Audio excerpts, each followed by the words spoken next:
Ще се спреш ли за миг пред Бога? Небесни Отче, моля Ти се, положи мир в сърцето на този човек и отстрани всичките му тежести и тревоги. Прогони страха от неговото сърце, защото всичко е под Твоята власт и всички неща действат за добро на тези, които Те обичат. Нека, когато поглежда назад, сърцето му да бъде изпълнено с благодарност, а когато гледа напред, да бъде изпълнен с увереност, знаейки, че Ти си приготвил път за него.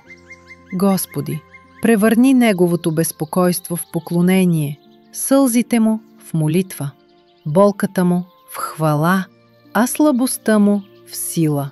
Както Исус превърна водата във вино, така Те молим да превърнеш неговата скръб в радост и страха във вяра.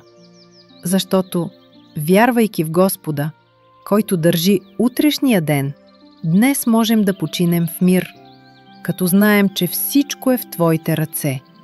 Вече не трябва да се боим от защо, кога, къде, как. Молим се в името на нашия Господ Исус Христос. Амин.